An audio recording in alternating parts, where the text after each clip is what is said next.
On August 19, 2025, Venezuelan President Nicolás Maduro declared the mobilization of 4.5 million militia members across the country. His announcement came just hours after the United States increased the reward for his capture to $50 million and deployed 3 guided missile destroyers to the southern Caribbean. The timing signals the sharpest escalation in tensions between Caracas and Washington since the late years of Hugo Chavez. Maduro described the plan as a nationwide defense strategy, promising full territorial coverage by armed militias ready to defend sovereignty and peace. Venezuela's militias, formally established by Chavez in 2008, were designed as a people's army to supplement the regular armed forces. Official government claims say there are 5 million registered members. Independent estimates suggest the effective number is far smaller, closer to a few 100,000 with limited training and equipment. Still, in a country of 30 million people, the scale of the mobilization carries strong symbolic weight. The trigger for this latest confrontation is Washington's decision to double its bounty on Maduro.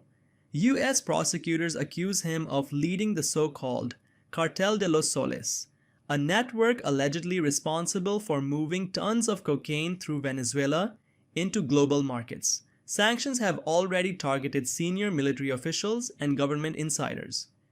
In recent weeks, President Trump authorized intensified anti-narcotics operations in the Caribbean, framing them as part of a regional crackdown on cartels. According to Pentagon sources, 3 Arleigh Burke-class destroyers, the USS Gravely, USS Jason Dunham, and USS Sampson, are en route to waters just outside Venezuelan territory. Together they bring advanced missile systems, radar, and a combined crew of thousands of sailors and marines. Their deployment is expected to last several months, signaling long-term pressure.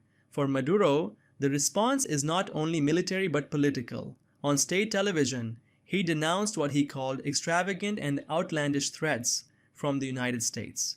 He rallied his base to form peasant and worker militias, insisting that every sector of society should take part in national defense. His ally and Interior Minister, Diosdado Cabello, went further, claiming that Venezuelan forces were already deployed throughout the Caribbean, in what he described as sovereign waters. This rhetoric has a long history. Since Chavez's presidency, the Venezuelan leadership has framed U.S. actions as imperial aggression, using external threats to consolidate domestic support. At the same time, Washington has consistently dismissed Venezuelan elections as illegitimate, recognizing opposition figures instead of Maduro after the disputed votes of 2018 and 2023. From a geopolitical angle, the stakes extend beyond Venezuela itself. The Caribbean is a vital route for global shipping, and the presence of U.S. warships just off Venezuelan coast raises the risk of miscalculation.